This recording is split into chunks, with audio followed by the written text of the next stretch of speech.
let me start with a question for you. So, what happens to literature when a society falls in love with reason? Not passion, not imagination, but reason.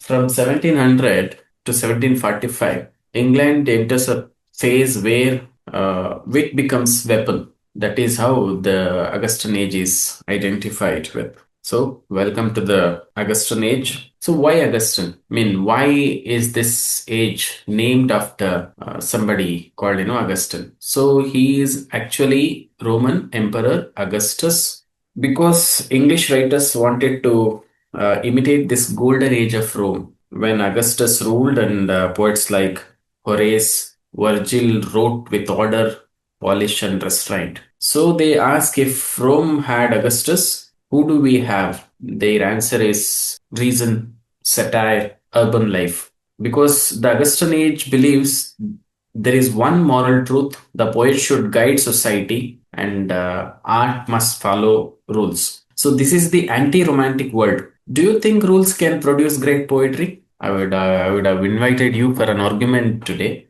I know it is not going to happen in this session, so I'll continue. The English writers, in fact, wanted to imitate Horace, who is known for odes, epistles, and satires, and Juvenal, also very popular for his satires. And England's association with Rome is not quite new. It all started in third century itself.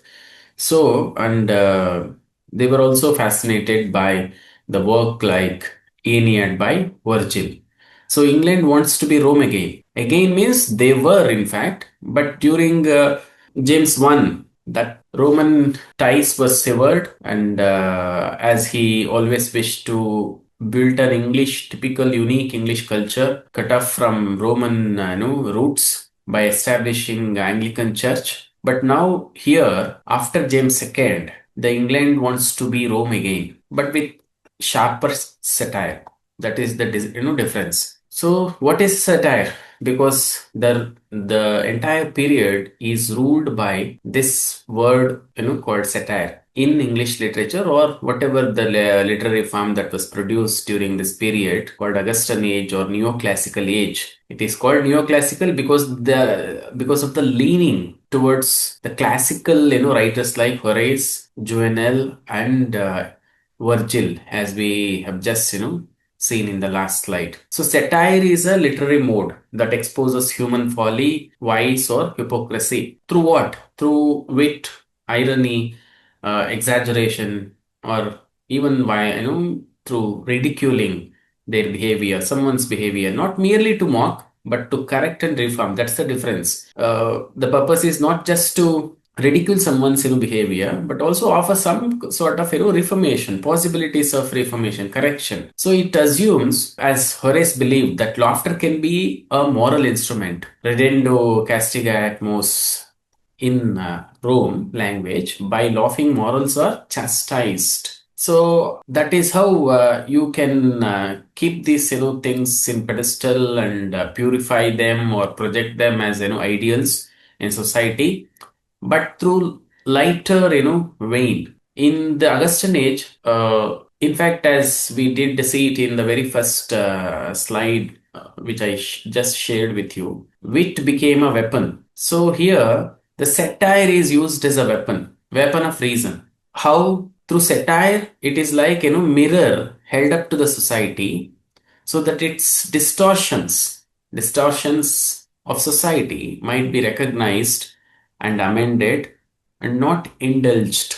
So it's in a way kind of opposite or sharp contrast to what Keats believed. Poetry as an art should exist for itself. It should not have any purpose. That is what John Keats, believed. He argued that poetry or art is for art's sake. If the moment it has some morality, some principle, some lesson, some story, something to be shared with a purpose, it loses its power. You can say that is what he believed. That's why he claims in one of his famous poetry, truth is beauty, beauty is truth. That's all you know on this earth. You need to know on this earth. But Augustans were different. So they believed poetry with with its usage of satire biting satire can be used as a weapon of reason so that it can bring to the society its own image, reflection of distortions which can be recognized and amended, repaired, you can say. So, key characters. You can say that this age, worships clarity and balance, decorum, wit, and satire. So this the age of polished thought and pointed attack. In summary, you can say, because they chose this poetry chose reason over emotion, satire over romance. So rules over imagination. Because when you lean back on classical literature, there were always rules laid by classics like Aristotle, for example, who talk about the unity of three important unities to be followed in a tragedy or in writing a play. So rules were preferred, in fact, over imagination. Heroic couplet was chosen as a perhaps a preferred form of poetry or stanza to write these satires, and the focus was shifted from rural, rustic, and mundane atmosphere to urban and journalistic, polished, prose or kind of setup, you can say.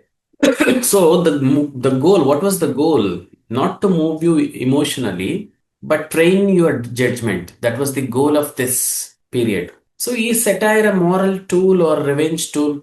That is a question to think about. So what is the historical backdrop to this age? There was this glorious revolution. It was called glorious revolution because the king fled without any war when there was some resistance from the parliament, because as an extended a struggle for freedom of parliament and opposing the monarchy, the king James II had to give up, and so there was this glory. That is why it was called glorious revolution, because there was no bloodshed, no war. So it in fact facilitated Mary, the daughter of the king, and her husband, some Orange, that's his name. So to take over or to assume the power or ascend to the throne on a condition that they recognize Parliament's power. So for the first time, monarchic, kind of parliamentary or setup was formed, and there were two parties, Whigs and Tories, were recognized political parties. They rose to popularity, and there was also concept of Great Britain in 1707. That was through the Act of Union, where England, Scotland, Ireland, they were brought together to form Great Britain. And there was also this coffee house culture was spread or became a popular kind of gathering, though they just gathered there in coffee houses for a mundane discussion. They resulted in some intellectual debates, and that is where many of the periodicals, which later went on to become popular and which later produced great writers like Richard Steele, Addison, and even few novelists of ensuing century like Charles Dickens, who would share their novels in episodes. They wrote their novels in episodes before they were being actually printed in the form of books. So public debate exploded, and so this was the period of newspaper, periodicals, pamphlets, you can say. So this was a situation. How many of you would survive in a world where every sentence must be witty? Like if your survival depends on you producing each sentence loaded with wisdom, witty, acronyms, if that was a compulsion. Hardly anybody. So we'll move on to the next important writer of this period, John Dryden, father of English criticism. He's rightly called father of English criticism because he brought into that English literature a critical reading, a kind of vein in which a particular literary work can be assessed and judged on the basis of some classical rules.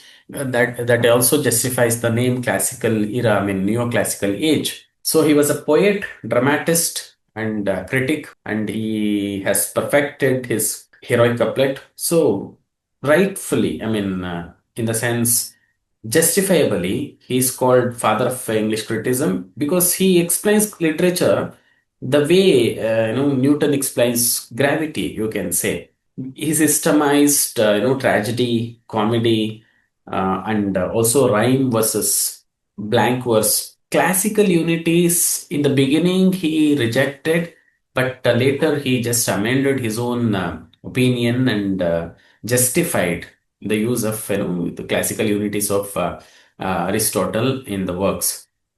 So he's known to be a master of political satire. We just saw what was satire through that, which ridicules human folly. So when wit becomes discipline, we have a writer like Dryden. So talking about Dryden's major works, if we have to look into Dryden's major works, so this is the list. Though the list is exhaustive, I've quoted only few of the very popular works by John Dryden. And at the top of the list is Absalom and Achitophel, a political satire. Then Mac Fleckno. Again, it's a mock heroic epic like poetry. Annus Mirabilis, not very popular like other two. And this essay of dramatic poesy, an important piece of writing, a prose work in fact, which laid some sort of foundation for English criticism.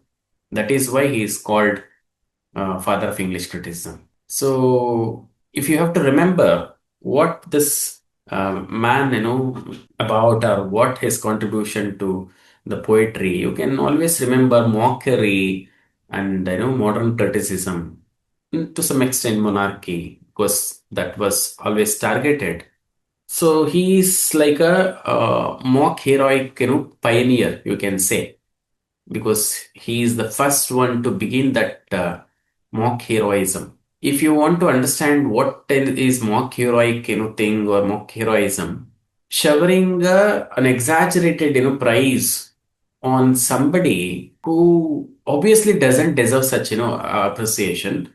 So comparing someone's very trivial act to that of a glorious accomplishment of a classical warrior or hero. Best example would be, since it is familiar, I can say it is Rape of the Lock by Alexander Pope. Another writer will take up his works as well when it comes for discussion.